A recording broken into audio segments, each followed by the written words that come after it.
eu posso ser um fator de atração de violência. Eu posso ser com dispositivo. Veja, se eu entro armado em algum lugar, quem está com arma já começa a ficar se coçando. Se eu estou andando com colete balístico, eu já estou entrando em defensiva com a pessoa. E o pré-hospitalar é saúde. Obviamente eu tenho que me proteger, sim, as 4 seguranças que a gente fala, né? A minha segurança, a segurança da minha equipe, segurança do ambiente, segurança da vítima, por último. Entendeu? Se eu falhei nessas seguranças aqui, esquece, não vai ser o colete ou prova de bala que vai me segurar, entendeu? Entrar numa cena sem segurança, sem ser segurança adequada, não é um local de exercício de saúde. Não é. Eu tenho que me proteger. Até desinteligência não é, né? Gente, então, sabe como é que eu falei? Você consegue de uma coisa mais, de uma desinteligência, sabe não como entrar eu comentei no dessa? grupo? Sabe como eu comentei no grupo lá? Falei, gente, não tem problema, pode usar colete à prova de bala. Se eu sou alguém querendo resolver, eu dou um tiro na cabeça. Porque o colete... E aí, o que aconteceu, gente? Me protegi de que jeito? Tem perna. Então agora vamos comprar colete balístico, capacete balístico, nível 5, de exército, cara. Gente, isso não para. Isso não para. A melhor forma de você conter uma progressão, tá, em um ato, é você dar a competência correta nela. Então, se eu estou fazendo uma cena de saúde, eu estou em cena de saúde. Se eu estou em uma cena insegura, eu não entro em cena insegura. Não entra. Tá? Mas eu vou optar por colocar o colete balístico, eu estou entrando na comunidade de colete balístico. Gente, a primeira coisa que eles podem ver é você falar, você é policial? Não, porque você está de colete. Então me dá esse colete. Dá esse colete é caro. Acabou de pegar um colete seu.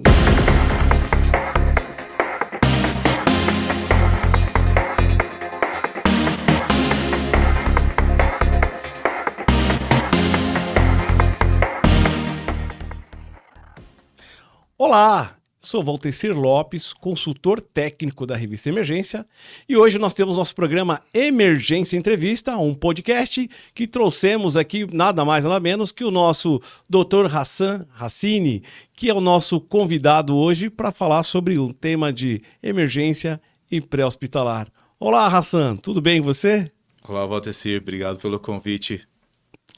É um prazer, Hassan, ter você aqui conosco. Hassan, conheço você há um tempo, você é um destaque aí na área de emergência, você é uma pessoa muito humilde, viu? Mas eu vou te provocar aqui um pouquinho.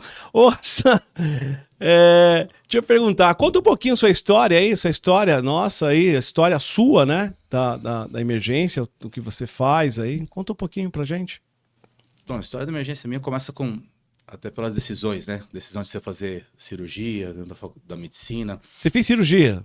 Cirurgia, mas isso começou até antes da cirurgia. Durante a residência, eu fui um vice-presidente de uma liga de cirurgia plástica e queimados. Tinha acabado de inaugurar a primeira liga da faculdade, aquela vibração toda. Então a gente acaba fazendo tudo, era super legal. E era liga de cirurgia plástica e queimados.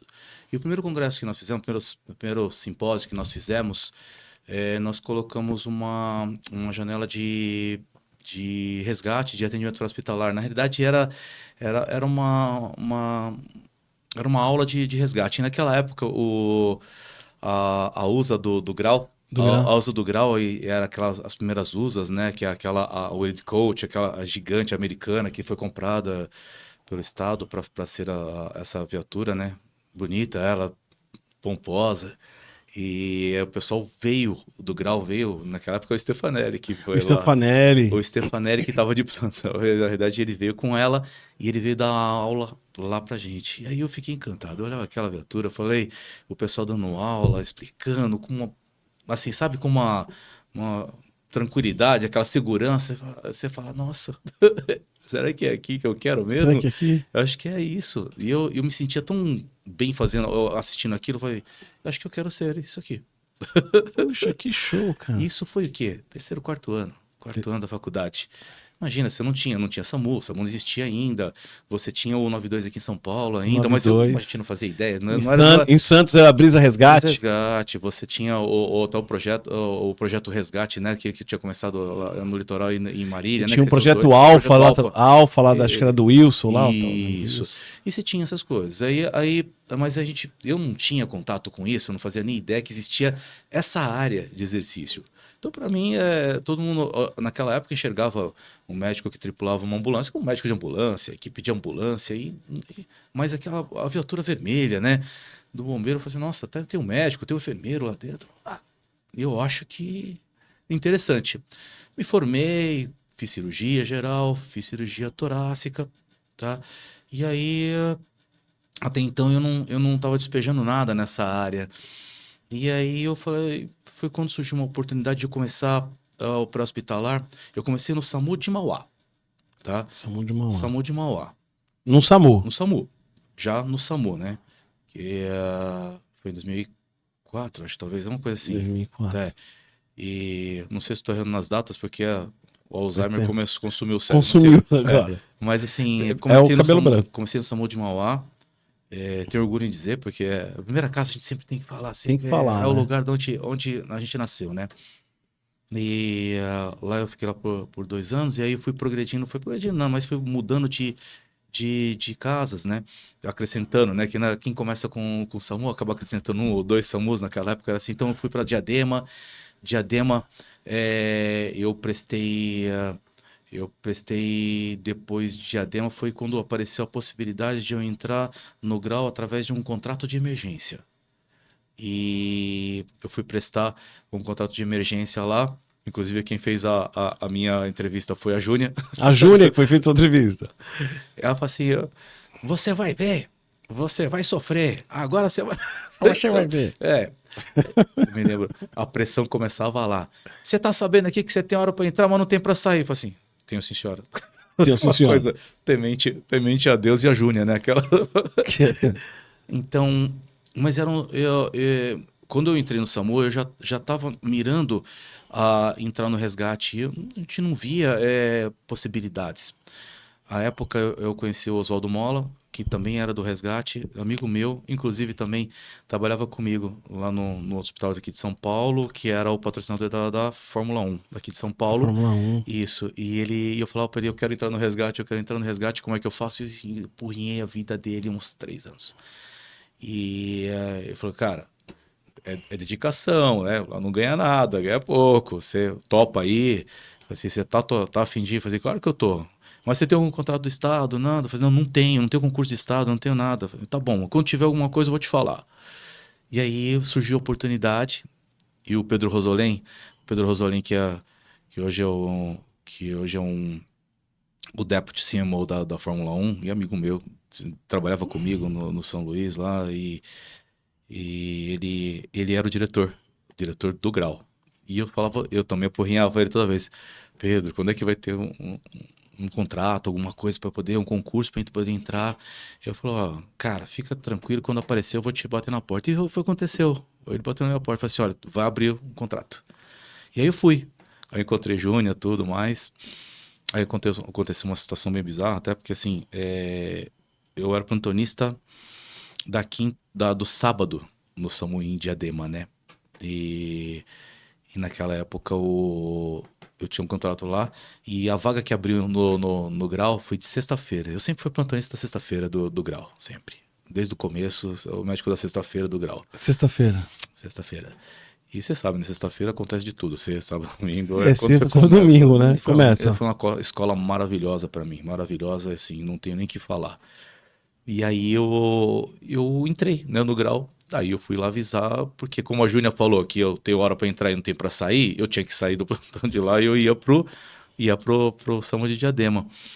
Aí ela falou, você não tem hora para sair. Eu falei, tá bom. Eu fui negociar lá no SAMU de Diadema. Falei assim, gente, tô com a seguinte situação, entrei no Grau, é o lugar que eu queria estar, tudo mais. E eles, você que se dobre. A gente não vai mudar a sua escala. Eu falei, puxa. Foi a primeira vez, juro. Eu fui triste, eu saí de lá triste, assim, porque assim, eu queria muito ficar.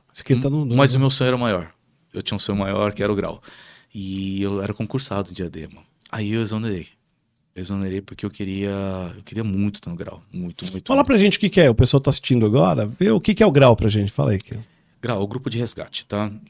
Grupamento de... É o grupo de resgate Grau, né? E na verdade ele nasceu aí você tem as divergências, mas foi em 1990, né?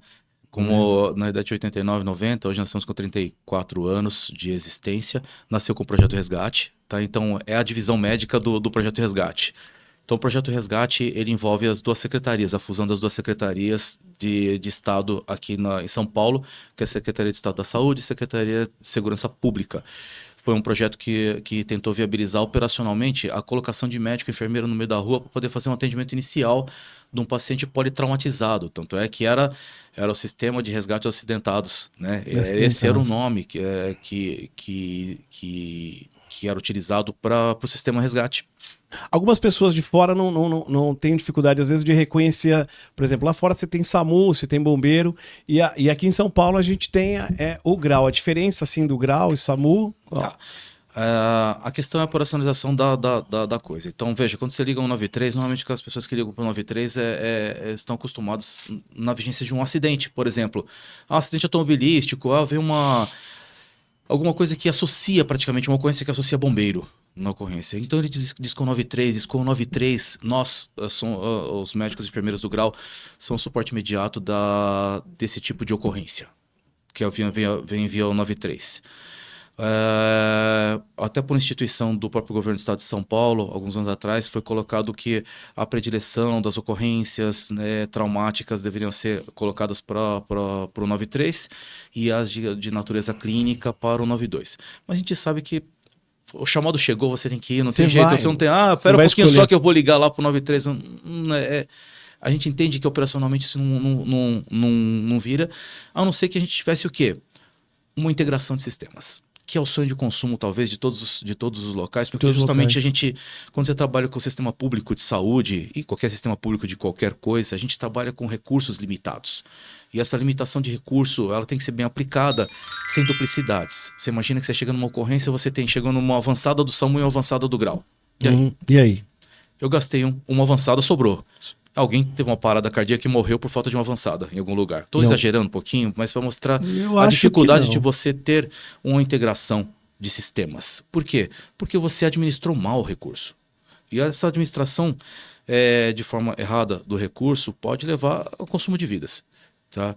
Então, essa é, acho que é o sonho de consumo dos sistemas de grandes capitais, que é a integração de respostas, para você usar de forma mais... Mas hoje em São Paulo, 10, 15 anos depois, e hoje, bem melhor, né? Sim. Tá melhor, mas ainda a gente claudica ainda uma série de coisas. Coisinhas, né? Tá?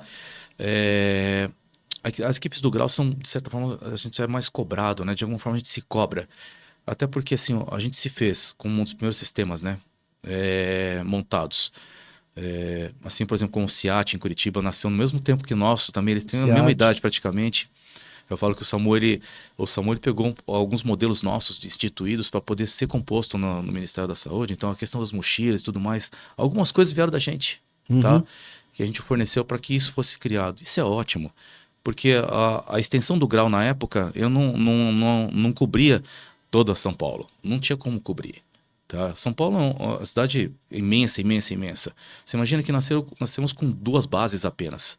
2 bases em São Paulo há 34 anos atrás. Até dava conta? Dava, mas a unidade de suporte avançado ficava correndo São Paulo inteirinho o dia inteiro, sem parar. Por quê? Porque isso é o único suporte. Tá? Então, e hoje, 2024, a gente sai para tudo. Para primeiro atendimento, sai para parada cardiorrespiratória, que não é trauma. Tá? A gente sai para abordagem de tentante, tá? Que não é trauma, mas ele pode potencialmente virar. Então a gente sai para várias coisas que você não estão dentro do escopo inicial de criação. Inclusive com a segurança pública, né? Sim, sem dúvida. Na segurança pública sai... Cita situações de segurança pública que vocês saem. Natureza de segurança pública, tá? Na realidade, toda operação nossa é de força pública, né? Que a gente fala pelo fato de a gente estar com a polícia, né? E bombeiro é a Polícia Militar do Estado de São Paulo, né? Ainda, né? A gente tá nessa questão ainda da separação ou não das duas agências, né? Que podemos dizer que são 2 agências, né? Com escopo praticamente diferente, mas com o mesmo pai. Mas, por exemplo, situações de negociação de refém, tá? Onde você precisa estar próximo, precisa ter uma equipe médica, por quê? Eventualmente, algumas das abordagens que têm que ser feitas são um pouco mais incisivas. Quando você tem, por exemplo... O GAT está junto com vocês. do GAT, exato. Quando você tem, por exemplo, em situações que o GAT tem que entrar e vai usar, e eles usam muita arma não letal, tranquilo, mas só para neutralização, e todo mundo tem aquela ideia de que... É o uso progressivo da força, é a quarta etapa do uso progressivo, são 5 etapas, a quarta etapa é a baixa letalidade, né? Exatamente. E aí eles usam isso com muita inteligência, é super legal, é legal assistir toda a estratégia como é utilizada, como você trabalha, e até assim, e de alguns anos para cá nós fomos inseridos nesse cenário como um meio de apoio nos casos de intervenção. E nessa intervenção, fazendo o quê? Com que você diminua realmente a letalidade, fazendo uma abordagem rápida médica, entrando numa cena quente dessa, né? Porque, bem ou mal, a cena ela é quente. Por mais que ela esteja neutralizada com o efetivo que está na cena, tá? A gente tem que interpretá-la sempre como quente. Como sempre que... apesar de ter o uso progressivo, de repente não sabe se vai usar a quinta etapa, Todos estão armados, todos estão protegidos, está tudo certinho, mas assim, você está numa cena que é uma cena de segurança pública, tá? Então, que houve necessidade de um emprego de certa força. E você está lá para garantir o quê? Que esse emprego de certa força, para evitar um mal maior, entendeu? Uma pergunta, né? Alguns de vocês podem perguntar, se você quiser responder, fica a seu critério. Alguns de vocês usam colete? Nós utilizamos... Colete balístico. Balístico, sim, a gente carrega o colete balístico nas viaturas, tá? Com a ideia de, por exemplo, nós falamos de uma possibilidade de intervenção. Hoje, nós temos a segunda possibilidade de intervenção, que é, por exemplo, os live shooters, né, que é os atiradores. Os active shooters. Agressor ativo. Agressor ativo, que é o active shooter, né? Porque antes você falava, o agressor ele pode ser tanto atirador como pode ser um agressor com faca e tudo. Faca. Mas, por exemplo, você tem uma cena que não é quente, é fervendo, né? E na realidade você pode ter vítimas que você tem que fazer uma intervenção imediata, que aí entra o escopo dos treinamentos táticos, né? Que é o Tactical Care, né? Tactical Combat Care, você tem o TC3, você tem várias medidas que hoje a Polícia Militar do Estado de São Paulo está sendo treinada e bem treinada para dar essa primeira resposta, tá? Mas com uma equipe médica em cena, torna-se um pouquinho mais eficaz. A gente tenta fazer uma abordagem, só que ela não vai fazer nada em cena quente, né? Mas a gente vai poder, de repente, abordar e determinar realmente uma priorização. Se eu tenho 3, 4 vítimas, por exemplo, numa cena, eles conseguiram esfriar uma cena, tá, e progredir, a gente entra sob proteção imediata, a gente já começa a fazer o quê? Uma evacuação, uma infiltração mais racional ou de priorização.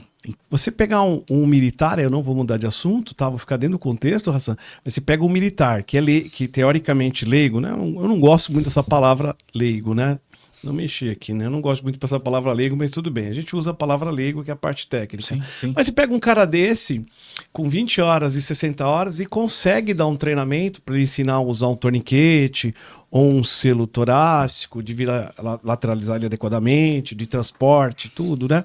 Uma parte de hemorragia. Eu gostaria de saber a sua opinião, você vê o nível de treinamento deles, dessa turma que a gente está vendo vídeos aí, é claro, esses vídeos acabam aparecendo, e você vê o cara, porque fazer o atendimento num cenário, Ração, que você faz, é altamente estressante, a equipe está... Agora imagina o cenário deles, além de ser estressante, tá tomando tiro ainda, né? E eu vi alguns vídeos deles fazendo atendimento, eu daria nota 8 ali pelo atendimento, alguns atendimentos de utilizar o torniquete, fazer o selo, e ele com um curso de 6 dias, Ração, o que você acha disso?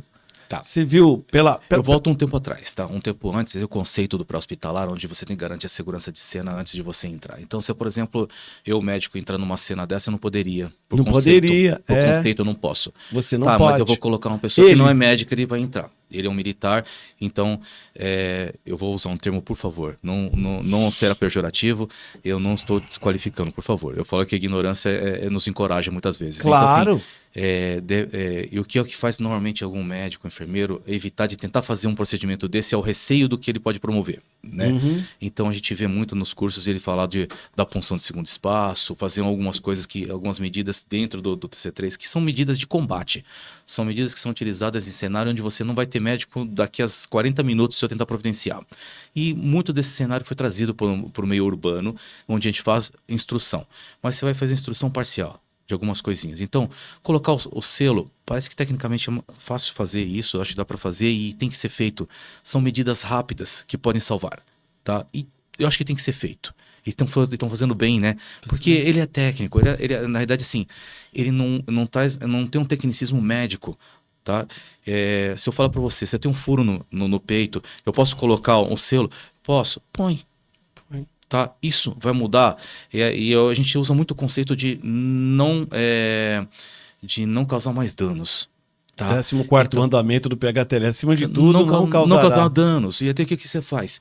Você pode usar medidas, tá, para pessoas não tecnicamente habilitadas, assim, médicas, vamos dizer, da área médica, área de saúde, tá, que podem ajudar e não piorar. Torniquete, por exemplo, é óbvio. Você está vendo a pessoa sangrando, ele pode aplicar o torniquete? Pode. Tem alguma coisa médica que tá sendo feita lá? Não, absolutamente não. Não tem. 2 dedos acima, você vai lá, passa o torniquete e fecha. Inclusive, o emprego de força, ele vai ter à vontade. Ele vai conseguir fazer isso com muito mais praticidade do que eu, médico, se eu tentar fazer, inclusive. Então, o que a gente está discutindo? A questão é essa. O quanto eles podem avançar em técnicas. O quanto eles podem avançar. Tá? Ou o quanto eles podem nos ajudar retardando a morte, vamos dizer, em termos técnicos, retardando a morte, até que chegue na mão de alguém.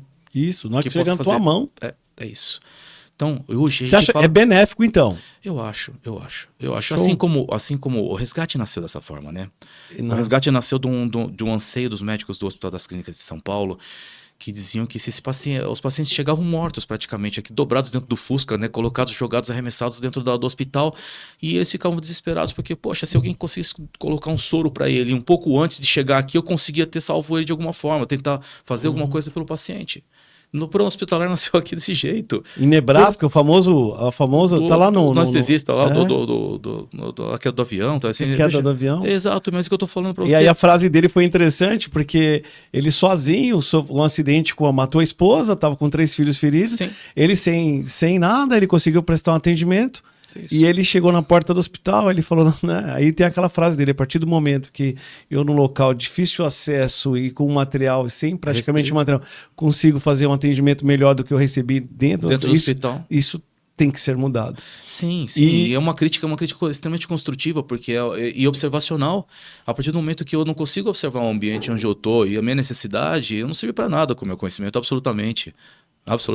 Mas o que eu falo, você vê que o grau, o projeto, o resgate, não, o grau é uma perna do projeto Resgate, tá? É a parte da saúde envolvida no projeto Resgate. Ele nasceu disso. Os médicos iniciais que começaram são médicos que eram do HC, era do Estado, do Regional Sul, de outros hospitais que são na área cirúrgica, que eram professores, todos, gente que tinha essa necessidade.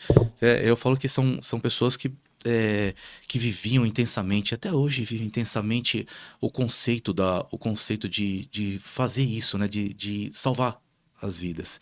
Então, a gente olhar às vezes para a situação com uma certa desfaçatez, assim, ele ia morrer mesmo.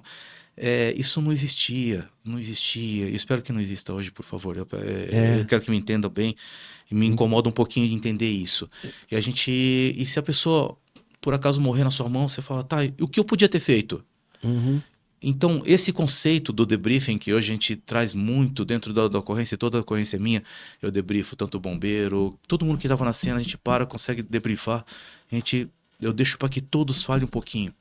Porque isso vai fazer o quê? Com que a próxima ocorrência seja melhor. Com certeza. Essa aqui já foi, tá? Eu não vou chorar pela que foi, eu vou garantir o sucesso da próxima, tá? Por quê? Falhas podem acontecer, erros podem acontecer, coisas que podem perpetuar, a gente tem que impedir, tá? Então tá na mão de quem tem conhecimento. Eu não vou progredir com conhecimento técnico médico para um bombeiro, por exemplo. Mas, por exemplo, algumas coisinhas, um detalhe só um detalhezinho. Eu tô indo para atender um paciente que caiu do telhado, fez um traumatismo crânioencefálico. Caiu, bateu a cabeça em Glasgow baixo e tal, abaixo de 9. E aí a rua, ela tem inclinação. Então, hoje eles já sabem, a gente fala para eles, olha, viatura, tá? Apontada para cima, tá? Por quê? É um traumatismo crânioencefálico, tá? o que eu posso fazer? Eu não posso aumentar a pressão no crânio. Uhum. Normalmente é uma besteira. É besteira. A viatura está apontada bicada para baixo. Eu coloquei a cabeça está apontada para baixo. Eu aumentei a pressão dele. Tá? É por pouco tempo? Mas quanto menos eu conseguir prejudicar o paciente, melhor. Então, o pré-hospitalar é feito de detalhes até você chegar numa unidade hospitalar definitiva para que ela possa fazer o tratamento correto e final do paciente. Então, qual que é o objetivo do atendimento pré-hospitalar? Garantir que a pessoa chegue com vitalidade para que o tratamento definitivo seja tomado. Inclusive, tem uma mesa que eu vou fazer lá em agosto, que é a discussão entre fazer o procedimento cirúrgico na rua. Porque fazer ou não, né? Tá? Espero pro próximo capítulo. Não perca o próximo capítulo. Quem sabe aqui na Emergência Entrevista. Faz ou não faz, Hassan? Deixa para a próxima. Procedimentos. Hassan, você falou brief e debrief. Olha que interessante. O Hassan também, ele trabalha como médico da Fórmula 1 e você coordena lá o centro médico. O centro médico da Fórmula 1 e da Fórmula E.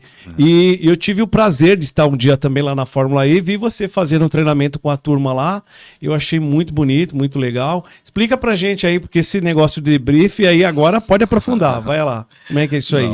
A gente, a cultura de você briefar, eu venho da escola do desastre, a gente gosta de desastre não, mas a gente gosta do capítulo desastre porque a questão organizacional dela é muito parruda, né? Todo mundo acha, eu vou entrar na água, salvar gente, não sei o quê, eu vou pegar cachorro, vou fazer... Não, tudo bem, é tudo altruísta, bonito, mas por trás disso tem uma organização grande. Então, quando eu entrei na Fórmula 1, eu comecei a entrar nesse meio de organização. De organização. Não. É outro mundo, né? É um outro planeta. Não é quem conhece aquele mundo da Fórmula 1, quando eles atravessam o pontilhão dentro do Interlagos, parece que você entrou em outro planeta.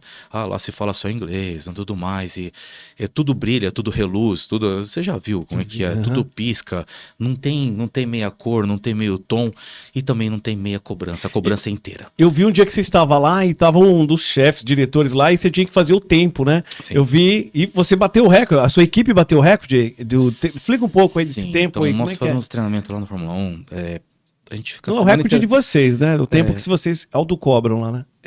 A cobrança é nossa mesmo. E como coordenador de centro médico, já tô uns 4, voltou para o 5º ano, tá? De coordenador de centro médico. E eu coordeno o treinamento da equipe de extração. Hoje nós estamos no patamar de... Não gosto desse termo, mas a melhor equipe de extração da Fórmula 1. Mas... Isso conforme foi falado por eles. Não gosto desse termo, mas por muito tempo eles não falavam mesmo. Eles eram bastante discretos quanto a isso. E eles falavam, olha, vocês estão entre as 3 melhores equipes do mundo. E eu adoro descrição. Me incomoda um pouco quando a gente começa a... Eu te entendo. Te assusta um pouco porque a responsabilidade é grande. Aumenta. Eu falo pro meu filho... A responsabilidade é maior. Eu falo pro meu filho, assim, a melhor posição é o 2º lugar.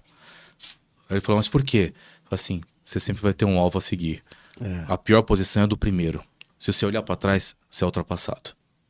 E aí a gente treina, tá? Então, uma semana antes a gente entra e a gente treina. Todos que estão lá já trabalham em pré-hospitalar, são do grau, tá? São de outros lugares. Então, são pessoas que já estão um bom tempo no grupo de extração, já fazem pré-hospitalar toda semana, ou seja, a gente tem que afiar o machado. Afiar o machado. É só afiar o machado a semana inteirinha. E aí, há uns 4 anos atrás, eu iniciei um treino que é um pouco mais diferenciado em cima disso. Então, o que a gente foi fazer? Eu trabalhei com cenários diferentes, possibilidades diferentes, posicionamentos diferentes de cockpit para abordagem, tá? Comecei a colocar testes sensoriais, tá? Eu comecei a fazer estímulos sensoriais negativos, então com barulho, fumaça, qualquer espécie de fator distrator, que é o que você vai ter numa pista. Então eu passei a fazer o quê?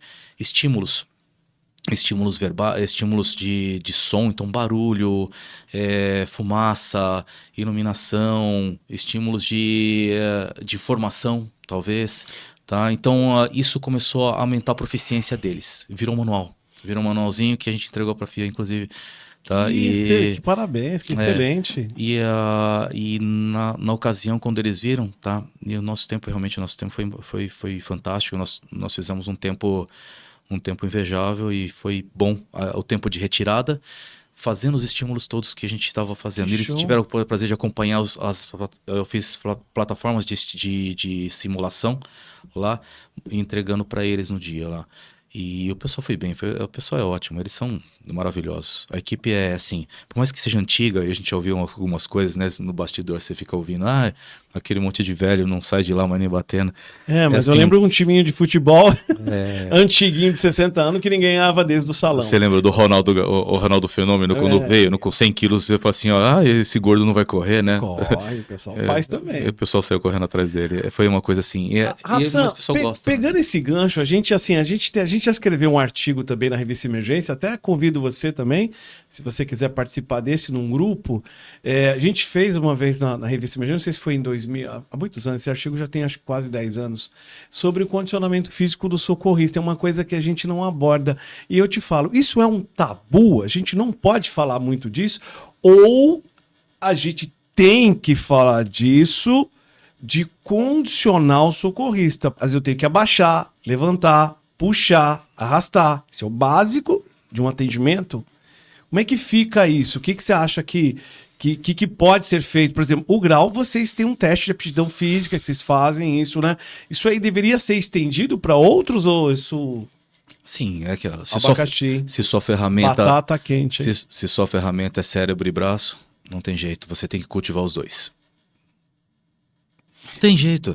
Não adianta falar assim, eu vou me atualizar com a TLS, pegar a TLS, SLS e tudo mais. Legal, tá. Você chegou lá, a vítima tá lá do seu lado. Você tá sozinho, você tá com 2 pessoas. Você precisa carregar ela. Eu não tenho força. Tá bom, a vítima vai ficar lá na cena. Então, eu preciso correr 1 quilômetro. A gente tava no Águia, tá? A aeronave não para na frente da cena. Algumas vezes para, tá? Vai ter vezes que vai parar 1 quilômetro da cena. Eu tenho uma mochila de 9 quilos. Ergométrico, carregar 9 quilos nas costas. Meu monitor tem 9 quilos também, tá? Você vai com os dois, vai com 20 quilos. Tá? Mas sua botinha, eu tenho uma bota. Sua botinha não, perdão, sua bota. É uma bota, botinha, é uma bota. É uma bota que pesa mais de 3 quilos, tá? Porque ela tem que ter todas as proteções, é um EPI completo. Tem 12 proteções, tá?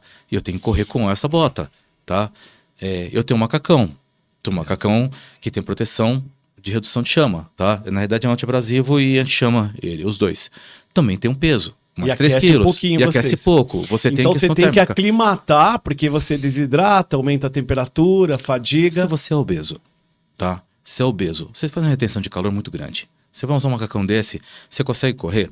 Você sabe que o maior índice de infartos interprofissionais acontece nos bombeiros, né? Por fadiga e exaustão. Exaustão, desidratação. Aí você vai pegar aquele sangue dele, perder líquido, vai ficar mais grossinho, né? Agora você imagina que assim... a bomba de ejetar. Você imagina que eu tô correndo com 18 quilos, 1 quilômetro, vamos dizer que não tem nenhum carro, não passe nenhum carro naquele momento para poder me dar uma carona pra cena. Eu tenho que correr 1 quilômetro, chegar na ponta exaurido e tentar tomar decisão. É fácil. O condicionamento, ele não está envolvido com o diâmetro do braço. Não. A pessoa fala, não é o diâmetro do braço. É mais cardio, né? É mais cardio. Você vai ter que se condicionar, né? Eu lembro uma piada assim, morava na chácara e um cara ia entregar os botijão de gás pequenininho, braço de cotonete, sabe? Braço de cotonete não, o cara mais franzino. E aí ele veio com 2 botijão, eu olhei para ele assim, nossa, moço, como que você consegue carregar esses 2 botijão de gás? Ele pegou, olhou para mim e falou assim, senão eu perco o emprego. Então, eu tenho um fotomotivador. Então, assim, o condicionamento físico, ele não está propriamente com o diâmetro. Você vai, por exemplo, quer ver uma coisa básica que a gente vê em curso? A gente não usa 10% da função muscular, né? A gente não para pra falar. Você vai ver o pessoal comprimir, o cara não consegue afundar o tórax do manequim. Exato. Então, o manequim ele é a prova de tudo. Ele é um termômetro de como tá a tua vida. Sim. A doença, o trauma é uma doença. Sim. E o sedentarismo é outra doença que causa bilhões pra gente. Então, se o cara não consegue afundar um tórax do manequim, ele tá com algum problema. Mas, Tessier, eu falo que é cultural, né? É cultural do médico. O médico, ele se forma, ele faz a faculdade. Alguns são envolvidos com atlética, fazem esportes. A Intermed é um local espetacular, é formador. De lá nasceram pessoas que foram para as Olimpíadas. Nós estamos falando de um esporte de altíssimo desempenho e hoje você consegue pegar gente com índices absurdos de desenvoltura. Parece que quando acaba a faculdade, entendeu? Aperta-se um botão, tá? De adeus. Então me preocupa isso. Então, alguns até continuam suas atividades. Você gosta de postar os seus vídeos no Instagram, então legal, não tem. Mas eu uso para autoestímulo, né? Porque assim é complicado. É legal, eu acho que você deve continuar, que você estimula os outros para que eles façam uma atividade. Tem que fazer alguma atividade. Vocês não têm isso dentro da atividade, na escala. Nós trabalhamos em quartel. Em quartel tem academia. Todos os quartéis têm uma academia. E vocês mas não existe obrigatoriedade. Não existe obrigatoriedade, mas assim, acho que a pessoa acaba sendo cobrada, né? Fenótipo, de alguma forma. Né? Como todo mundo tá indo, todo mundo tá indo, eu também vou. É bom, tem que ir. E isso estimula, sim, né? Sem dúvida. Mas, por exemplo, é uma carga de plantão que ele faz uma vez por semana, 2 por semana. Então, assim, isso não vai... Isso não é um problema no Brasil, não, tá? Isso aí é fora. O mundo inteiro sofre um pouquinho com esse tipo... Por exemplo, alguns bombeiros, é cultura em alguns países, não citar os Estados Unidos, não, mas você vê que eles têm academia, eles fazem, né? Claro, mas nem todos, mas deveria criar um projeto, um plano para que esses profissionais fizessem um alongamento, porque essa pessoa é perigosa num cenário real. Num cenário real, ele também é perigoso. Sim.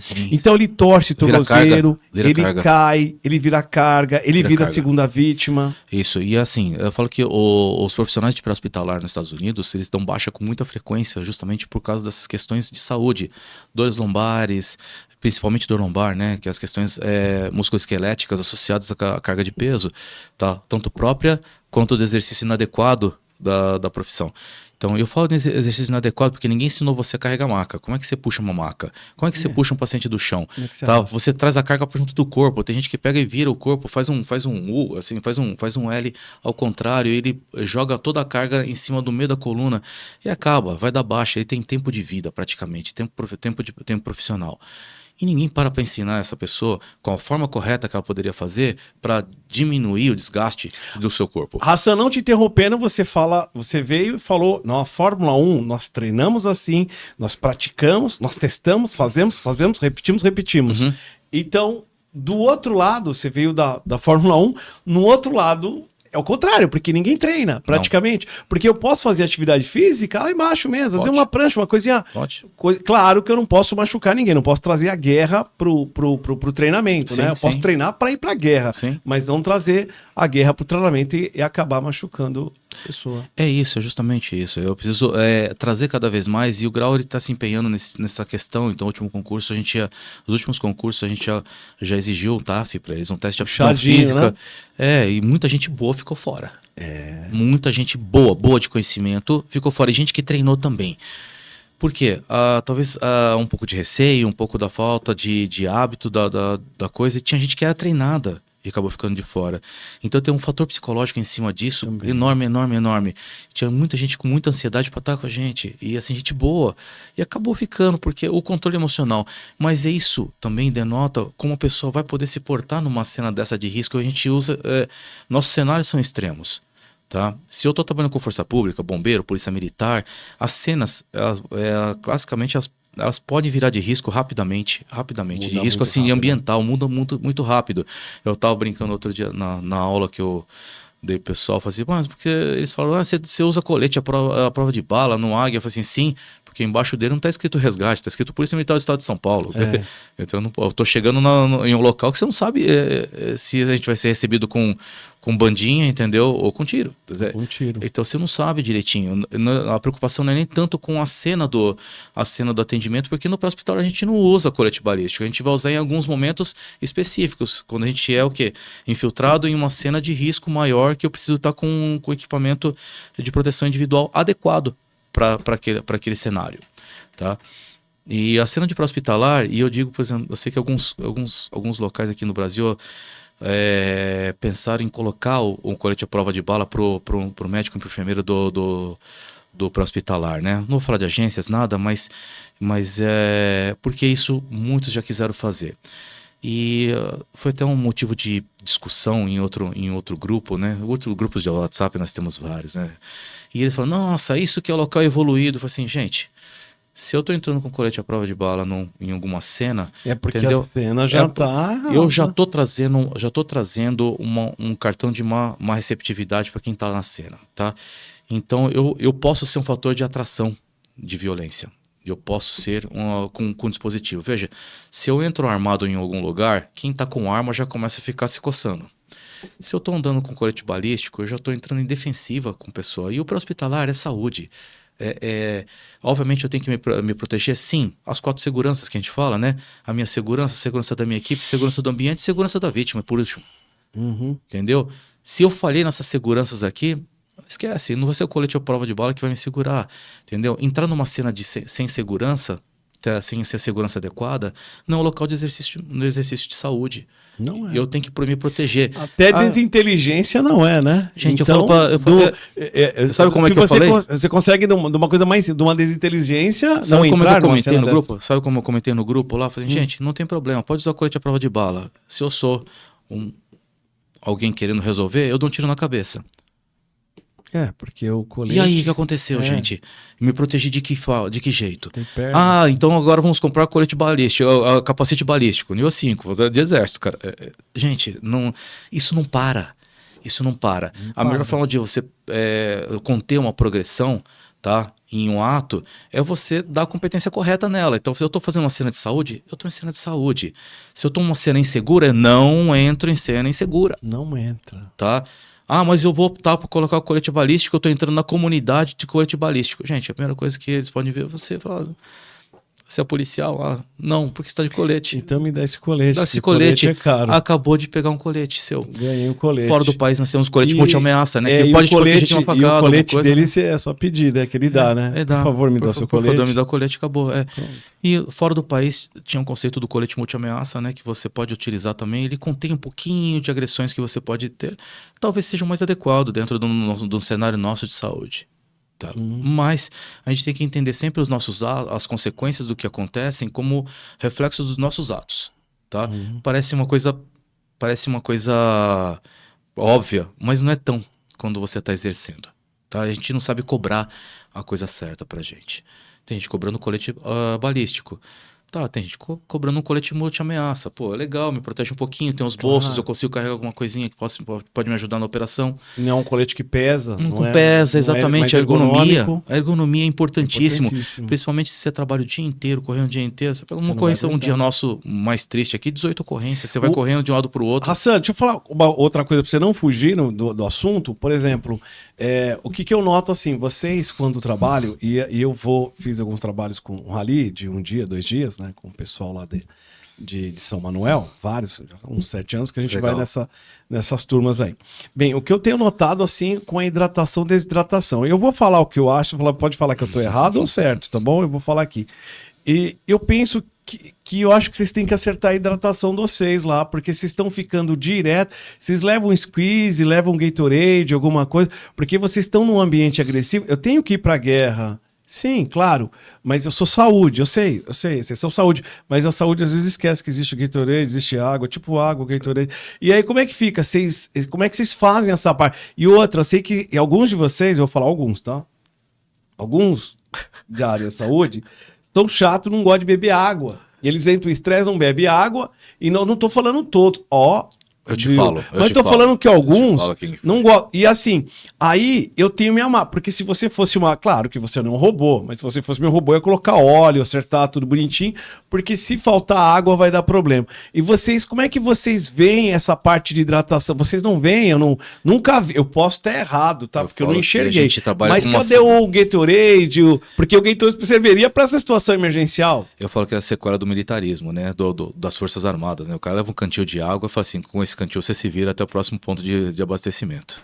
Você sabe que eu salvei a nossa equipe várias vezes com o Gatorade. Eu passo e compro, né? Adianta, e deixo dentro da viatura lá. O volume é o mesmo, né? É que eu falo assim, o Gatorade é bacana porque a absorção é facilitada ao receptor. Ele tem de glicose e sódio, você consegue absorver a água mais rapidamente.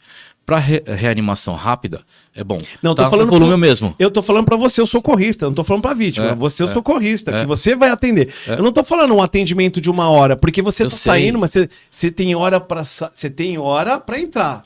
Mas você não tem hora para sair de um negócio daqui. E às vezes na viatura, ela não tem espaço para nada, mas um copinho, um Gatorade, deixar uma aguinha lá dentro. O que a gente acaba fazendo, às vezes, nas cenas que a gente vai atender, quando casa, domicílio, tá? As pessoas Se você quer água, moço? Eles falam, já, eles ofertam, né? Assim, acabam ofertando e realmente assim. Eu já pedi água, eu fiz errado, mas lá no passado. Não é. Não é errado, me dá um copo d'água. Não é errado, não. Não é errado, não, porque assim. Leva tudo, mas não leva água. Leva soro, mas não leva água. Mas o certo é eu cuidar de mim, sozinho como uma célula autônoma. Vamos dizer que não ter família, não tem água, aquela água não seja potável. Eu tenho que trabalhar com a pior situação possível. Claro. Tá? Sempre. Então você tem que estar preparado. Tá? Você tem algumas normativas entre as Forças Armadas, que acho que é o ESA 1, não sei o que, ele fala assim, na hora de dormir, durma, na hora de comer, coma. Então você separa seus horários direitinho para fazer isso tudo. E a gente fala, tem alguns que não gostam de tomar água também. Isso normalmente a gente encontra esse comportamento nas mulheres, né? As mulheres têm esse tipo de comportamento justamente pela questão de como ela vai desprezar. As mulheres têm uma questão muito particular com o local de desprezar a urina. Tá? Eu falo que o melhor, um dia se eu conseguir a tecnologia para isso, eu vou ter aquela pílula do banheiro automático, né? Eu tiro a foto do banheiro dela assim, coloco numa pílula, qualquer banheiro que ela vai, ela joga no chão, bum, ela arma. Então, ela arma. Joga. Tem até hoje, você tem um. Ela se desenha, não, mas né? até tem, é desse tamanhozinho, você tem. Não, mas a mulher ela se identifica muito com o banheiro dela. Então, assim. Não tem esse problema assim. Às vezes você sair, você vai fazer um resgate em São Paulo, você já sabe que você vai chegar, vai pegar a vítima, levar para o hospital, você chutou ali 1 hora e meia, 2 horas tá na sua base. Sem dúvida. Mas aí você vem entrar num rally daquele tipo 6 horas da manhã, sai 6 horas da tarde tomando aquele sol na muralha e não pode tomar só água. Em algum momento você vai ter que pensar nisso. Só que eu já vi situações, tá, pela TV e tal, situações de vocês que vocês ficaram mais tempo no negócio. E dentro da viatura não tem essa preocupação de levar alguma coisinha, nem um lanchinho, nada, um lanchinho não, mas uma aguinha, alguma coisa?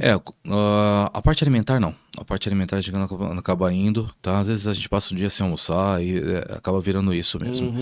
Às vezes a gente carrega uma balinha, a gente carrega uma bala. Depois eu quero te dar uma dica depois de você terminar essa frase. Eu sei, deixa a glicosezinha junto lá com você. Não, eu vou falar outro assunto, vou mudar de assunto. Mas a gente não tem... às vezes você vai para uma ocorrência e toca o alarme e fala, olha, é uma abordagem de tentante. A abordagem de tentante pra gente, ela pode durar 5 minutos, pode durar um dia inteiro.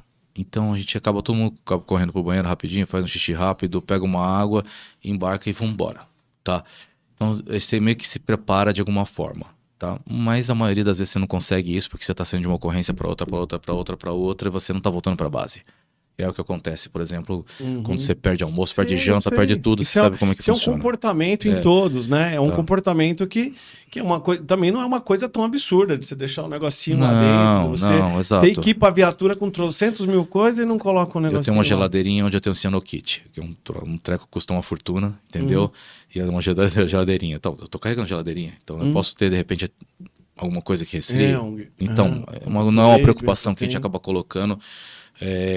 Bem, se a gente fosse pensar, por exemplo, em grandes empresas, a gente tem um colaborador que está numa área remota, né? Você pega aí mineradoras e tal, não mineradoras que tem buraco, mas minerador por cima. Então tem um colaborador que ele tem que ter uma hidratação até X ponto, né? Porque ele está trabalhando, né? Sim. Então assim, eu tenho um colaborador, ele está trabalhando e tem os riscos da atividade. Então isso também é um outro risco, né? Então um risco ambiental. E aí ele pode falhar. A gente fala que as relações trabalhistas, elas te obrigam um pouco mais fácil a que isso seja execuível. Tá? Então eu falo que quando você tem uma relação onde você tem um patrão, você tem uma relação trabalhista e você tem um dano que pode ser causado a essa operação, tá? Ele acaba colocando isso. A gente acaba assumindo esse risco. A gente diz que assim, esse é um risco que a gente acaba assumindo porque a gente entende que a gente não está com vontade. Eu falo que é um déficit cultural, né, nosso, de formação. Eu começo fazendo residência, na residência começa a trabalhar de manhã, tarde e noite, você não tem almoço, você não janta. E aí minha máquina ela vai durar um pouco menos, né? Isso, então a gente vai desgastando por... Isso é uma coisa no futuro, discutir uma mesa dessa para discutir. Um exercício extenuante da profissão. Fazer um teste com uma equipe, né? Até fazer um teste, deixar lá, não vai custar, R$5, R$10. Né? O exercício extenuante da profissão, na sua formação, ele te forja num formato inadequado. A gente vai falar que assim, a pessoa não toma água porque vai assim, não tenho fome, não tenho sede. Então ela vai falar, você não tenho fome, não tenho sede. Não tenho sede, eu não tô com necessidade agora, eu aguento. Mais o eu aguento do que o não tenho fome. Você já fechou aquele apartamento, você vai fazer um piso lá, né? Deixa eu te dar uma dica lá. Isso, do piso. Quando você for contratar um pedreiro, ele for lá na sua casa ou naquela casa que tá montando lá, naquele condomínio, que é quase uma área remota lá, longe pra caramba, ele vai levar todos os equipamentos para trabalhar lá. Sim. E ele vai esquecer o lanchinho dele. Bem, em mineradora, às vezes tem a mineradora e tem geólogos que vão fazer até o furo. E eles saem com seus veículos de manhã. Saem numa traçada, uma Hilux, quando eu falei propaganda Sim. Fiz propaganda do veículo. Quero ganhar um agora, hein, da Hilux. E aí, um 4x4. Só que eles levam tudo. E existe, cada pessoa leva uma coisa. E eles levam o lanchinho deles. O que vai no lanchinho? Vai água, vai o Gatorade e vai o lanchinho. E aí o que acontece? Isso não aconteceu 1, 2, 3, aconteceu várias vezes. Às vezes esquecer. E a viagem, às vezes, é 1 hora, 2 horas, fazer 2, 3 horas de caminhada para ir e para voltar. E aí, durante esse período, pode dar problema para você. Sim, pra sem eles. dúvida. Então, a dica pra quando for na tua casa fazer alguma atividade, dá um lanchinho pra eles, dá um café, tipo mineiro, que sou mineiro, sabe? Sim. Mineiro gosta de um cafezinho, de um leitinho. Sabe por quê? Porque se faltar carboidrato e ATP, vai faltar um pouquinho de contração. Aí ele vai colocar aquele último piso, aquele porcelanato bonito, ele vai e quebra. Eu não sei se essa regra... Aí eu sou leigo, aí você me permite a licença poética, se isso vai influenciar pra contração muscular. Vai. Você sabe que assim... Eu levo. Eu faço mergulho técnico. Você não vai comer debaixo da água. Então eu levo a glicose. Eu levo o melzinho. Melzinho. É? Você sabe que nesse modelo de pré-hospitalar, quem trabalha muito bem isso é a equipe que trabalha com desastres. Então, a equipe que vai para desastre, ela é uma equipe que vai para essas áreas remotas e eles... como regra, você tem que ser uma célula autônoma, não depender de nada absolutamente do local que você está indo. Isso aconteceu em algumas missões que o bombeiro foi com grau, com todo mundo. Agora o Jorge desceu, depois você fala. Desceu para o Rio Grande do Sul. Pode terminar aí, você fala. Então, por exemplo, uma das ocorrências emblemáticas, tá? Foi aquela ocorrência do Haiti, né? Do Haiti, quando teve o terremoto. Eu me lembro que o pessoal os bombeiros do Rio de Janeiro estavam até num desmoronamento lá de Angra dos Reis, estavam na operação, de repente aconteceu aquilo tudo, eles já estavam exauridos, assim, ao extremo, e tocou o alarme. E o que eles fizeram? Alguém, não vou fazer, a gente não vai politizar a coisa, mas assim, São Paulo estava preparada para ir, para dar o apoio, os bombeiros, os médicos já separaram as equipes que podiam ir e tudo mais. E aí eles falaram, não, quem vai ser Rio de Janeiro. Aí desceram o Hércules lá, botaram todo mundo lá dentro, já estavam exauridos e foram pra lá do jeito que estavam, com a roupa e tudo mais. Isso foi história que me contaram, tá? Não participei. E à época eu tenho amigos que estão lá e contaram isso tudo. E de forma triste, né? Porque você movimenta o ser humano como se fosse uma máquina indestrutível, né? E não é. E é aquilo que a gente falou. A gente não pode virar vítima e não pode virar carga. São as duas coisas. Eu não posso virar vítima nem carga. E eu não posso contar com a sorte de ter o que eu preciso na ponta. Não posso. Eu tenho que estar preparado. Tenho que estar sempre preparado para também não ser carga e não ser vítima. Então, tudo isso, o que é a bagagem do médico, do enfermeiro? Tá? É o conhecimento e sua força física. Tá? Força física não é músculo, força física é resistência, basicamente. Tá? E um pouco de treinamento, né?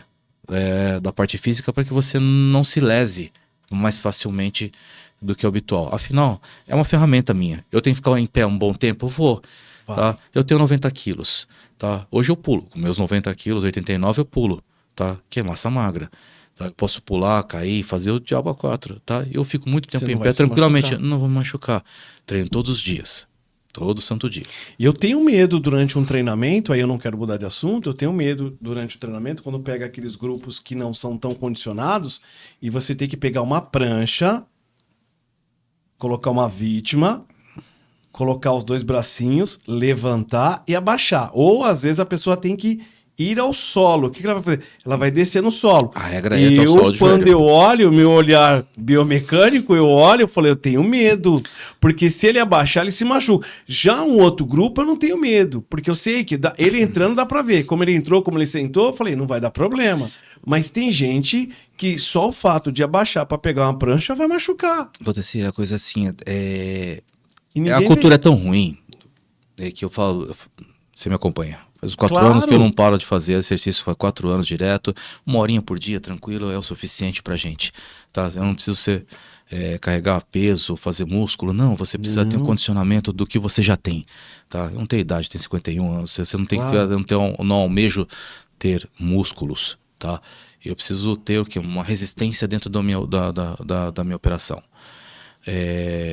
A coisa é tão cultural que quando você passa a fazer algumas coisas dentro do nosso exercício que o médico acaba não fazendo, o enfermeiro não faz, e quem normalmente faz é o bombeiro, que é o esforço, tá? Você vira um motivo de piada, fala assim, o bombadinho, não sei o que, tá fazendo. Então, a gente fala que assim, você tem duas formas de você ter sucesso na vida, né? Conseguindo ou denegrindo os outros. Você tem duas formas, entendeu? A pessoa que tá vindo da água, né? A pessoa que tá emergindo, né? Quem tá emergindo e tá competindo com o outro de duas uma, tá? Ou ele consegue emergir rápido ou ele dá uma empurradinha do outro pra baixo. Uma empurradinha. É o que acontece. Então, eu cheguei primeiro. Tá? Então, o mundo é cheio do cheguei primeiro. Todo mundo quer chegar primeiro. Tá? Mas eu prefiro chegar junto. Chegar junto é melhor. Bem, Hassan, e as outras atividades aqui que a gente faz aí com a Sociedade Brasileira de Medicina do Esporte? Você é instrutor lá também da Sociedade Brasileira? Eu trabalhava com grandes eventos, né? E aí, grandes eventos, você tem uma logística para isso tudo. E já passei por vários perrengues, brigas, disputas, guerras entre torcidas e tudo que você imaginar. Tudo. Já chegamos a fazer atendimento de 100 pacientes em 2 horas, vítimas assim, de trauma mesmo. Então, fazer toda a logística de transporte imediato, retirada, tratamento, enfim, com uma equipe minúscula para aquilo lá. Então, isso me trouxe uma carga grande de conhecimento. Então, foi futebol, automobilismo todo, e eu adoro a parte de resgate veicular. Resgate veicular, para mim, eu acho que é um lugar que eu me encontro. Você fala, Hassan, você gosta de... O que você gosta do pré-hospitalar? Resgate veicular. Ponto. Eu vou muito reto. E afogado. Afogado eu gosto muito porque é uma área que todo mundo desiste fácil, né? E obviamente, tecnicamente... O grande mestre, Dr. Davi, né? O Davi é excepcional. Nossa, cara... assim... ele fez descendentes, né? Vamos falar assim. Ele fez descendentes e assim, eu sou muito adito disso, cara. O Afogado para mim é uma escola. E é uma escola que você fala, eu falo que um outro diretor, amigo meu, do hospital que eu trabalho, ele fala o que eles chamam de inferno, ele chama de parque de diversão, né? Então, e tem muitos capítulos dentro do pré-hospitalar que são terror. São terrores praticamente para todo mundo, pro médico, pro enfermeiro, para todo mundo. E eu interpreto como desafio. É engraçado que você fala, você olha para aquilo, nossa, eu tenho que fazer alguma coisa. Tem que fazer alguma coisa. E você sabe quando você muda do desespero pro eu tenho que fazer alguma coisa, é quando começa a fluir. É impressionante como começa a aparecer coisa. Então você se permite. Então eu falo que o pré-hospitalar você tem que se permitir. Você tem que se permitir aceitar algumas coisas. Não existe uma regra. Existe um ponto de segurança, existe uma linha de segurança. Você pode sair dessa linha de segurança? Eventualmente você tem que fazer. Por quê? A receita do bolo é uma, mas para dar o gosto diferente você vai ter que mudar um pouco dos ingredientes. É o que acontece. Tá? Então, e o veicular é bárbaro para isso. Porque você nunca vai ter uma cinemática igual a outra. Você nunca vai ter uma deformidade igual a outra, um posicionamento igual ao outro. Então, o que você faz? Qual tipo de atenção? Qual nível de atenção? Então, o afogado é assim também. O afogado você fala, mas ele tá vindo, mas já tá branco, tá com pupila aberta. Eu falei assim, tá, mas quanto tempo ele tem de afogamento? Eu falei assim, não, tirou, foi em 1 minuto saiu. Eu falei assim, tá, e você fez o quê? E você fez o quê?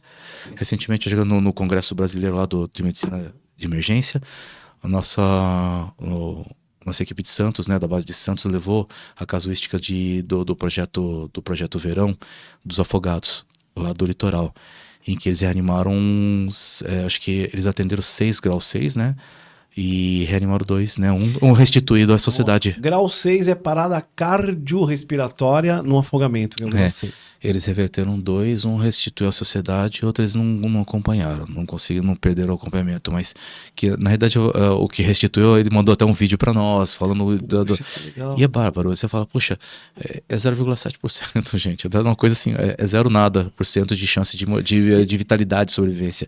Então, tem que acreditar. E por isso que eu falo do Davi. O Davi, quando eu falo, ele fala assim, é uma pessoa que vive pelo afogamento. Isso. O Davi é excepcional. 24 horas. Ele vive 24 horas pelo afogamento. E eu fico questionando, um dia eu vou perguntar para o professor, toda vez não tinha oportunidade, eu falo assim, sempre trombo com ele, mas eu não tinha oportunidade.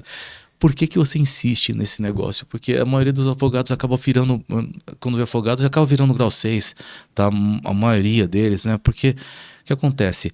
A demora na detecção, a demora no aviso, então o problema não está sendo o afogado, está sendo tudo que vem antes dele, né? Então você vê uma pessoa se afogando, o que você faz? Eu vou pular, virou 2 vítimas. Vira 2 vítimas. O que você faz? Sai correndo e vai chamar o 93, chama a equipe, por quê? Leva tempo para ser acionada a equipe, para a equipe chegar no local, para poder te apoiar, tem todo um tempo. Tem todo um tempo. Aí eu vou tentar tirar, não estou conseguindo, agora eu vou voltar, eu vou tentar. Gente, já perdeu um tempo tentando. Então, eu acho que uma coisa que eu não falei pro Davi foi assim, a gente tem que começar a melhorar a cultura do pré-atendimento. A gente hoje bate muito com a questão da prevenção, e a prevenção é o mote do atendimento ao afogado, né? Você viu que a gente tem um muito trabalho que a corrente de sobrevida em 2015 no ILCOR, que é a Aliança Internacional dos Comitês de Ressuscitação, não mudou nada praticamente. O que acrescentou em suporte básico, eu digo, né? Mas o que acrescentou foi a nossa corrente de sobrevida, né? E ela tem que manter. E ela mantém. O primeiro elo é a prevenção. A prevenção. E ela tem que manter mesmo. Ela não tem que mudar, mas eu acho que falta um pouco de... Lá em Curitiba foi feito um trabalho, foram 1.500.000 e poucos mil. Santa Catarina. Santa Catarina. Se você não tá aqui, eu tava ferrado. Imagina, agora não. Nossa, os guarda-vida de Santa Catarina. Salvou minha vida aqui agora. 1.500.000 intervenções durante alguns anos lá. Exato. 99,8% foi de prevenção. 0,02 deu 355 casos de grau 6 e grau 5, parada respiratória e parada cardíaca. É que eu falei, eu não posso deixar de fazer preventivo, absolutamente nunca, jamais, até porque é o primeiro elo da corrente da sobrevivência. Eu preciso fazer isso sempre. Mas até aí, como que a gente insistiu, por exemplo, porque a gente fala que a cena do afogado é uma cena de desespero coletivo. E você lembra que eu falo na aula, pessoal, quanto tempo leva a pessoa para até ela sossobrar, né? Do início do procedimento, no início do afogamento até ela sossobrar. 60 segundos, faz uma apneia de 60 segundos e tchau. É o que vai acontecer. Gente, é horroroso. É uma morte horrorosa, que a pessoa ela perde sustentação, perde tudo, ela perde tudo. É um terror. Então não adianta ter esperança de que eu vou pular na água, eu vou salvar alguém, vou fazer alguma coisa. Chama quem sabe. Tá? Quanto que eu estou insistindo para fazer essa cadeia de acionamento funcionar? Porque na hora do desespero ninguém pensa. A primeira coisa que ela pensa, eu vou pensar, eu tenho meu filho cai na piscina, sei lá. Graças a Deus os dois nadam absurdamente. Um deles já salvou um amiguinho, inclusive. Que maravilha. Não. E tem que ficar longe dos ralos, né? Você fala isso pra eles, sempre. Tá? Você sabe que na minha casa tem proteção, tem tudo lá, e assim, hoje já não tem mais, tá? Eu tô tranquilo. Mas por causa disso que um amiguinho dele chegou e meu filho já entrou correndo lá na piscina e já pulou, de 8 anos, o pequititico lá, ele pegou, já pulou na piscina e foi. O outro também veio, pulou também. O outro não faz natação. Tá? O moleque foi pra baixo. E aí minha mulher saiu correndo, viu aquilo lá, e o meu filho já tava lá em cima e viu que o menino tava lá embaixo. Não teve não. Ele foi rapidinho, pulou lá, foi lá pro fundo, buscou e trouxe pra cima. Então assim, motivo de orgulho sim, tá? Motivo de irritação minha também. Porque a sua propagação, como a gente dá essas aulas, a gente fala da prevenção. Eu falei, caramba, onde fugiu na minha mão? Eu fui brigar com a minha mulher, falei assim, não tem culpa.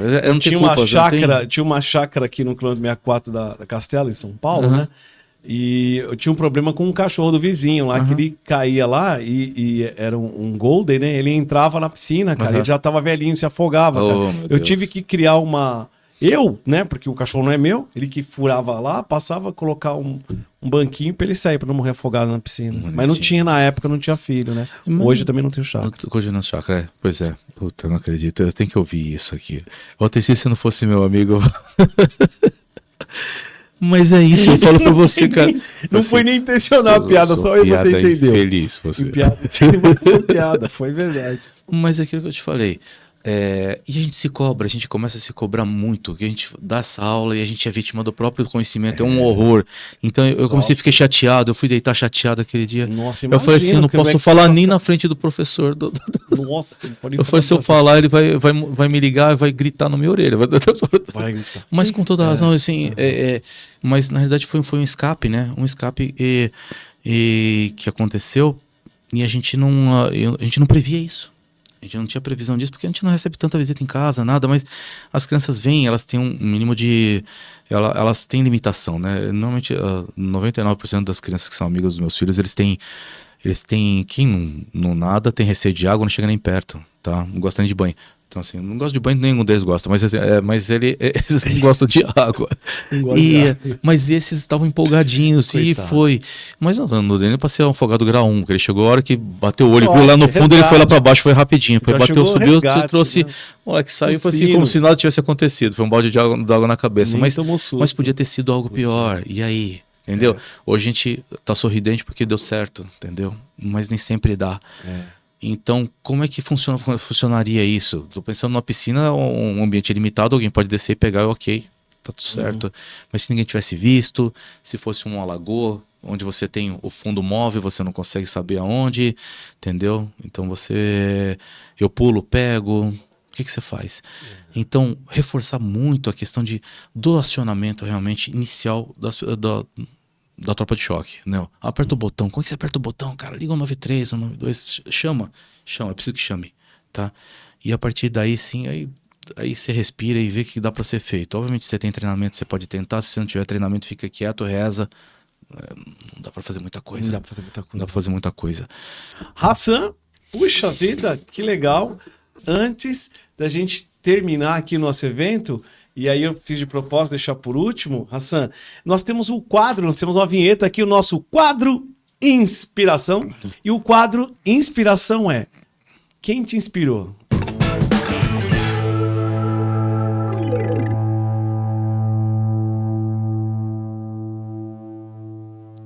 Cara...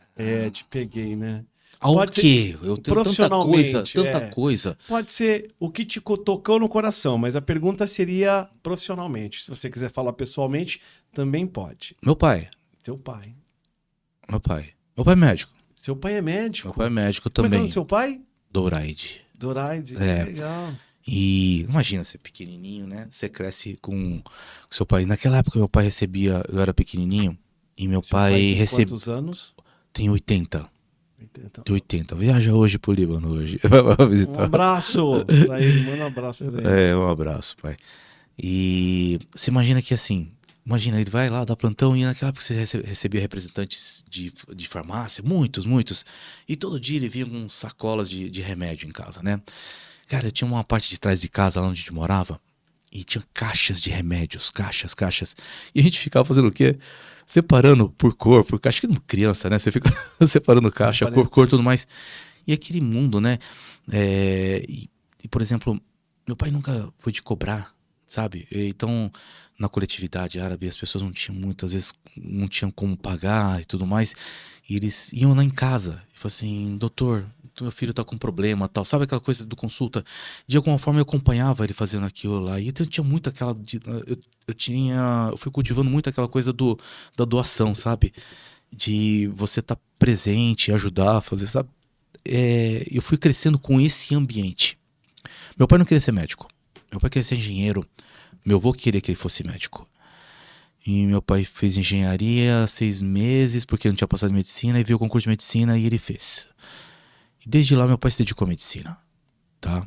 Ele trabalhou até uns 7 anos atrás. Tá? Assim, meu pai se diverte com medicina, ele gosta, ele tem aquela fome em medicina. E essa fome me estimulou, né? Ele quer discutir o caso, não é de uma forma concreta, uma forma até fisiológica, né? Por que tá acontecendo isso? Então ele quer entender a coisa como tá acontecendo.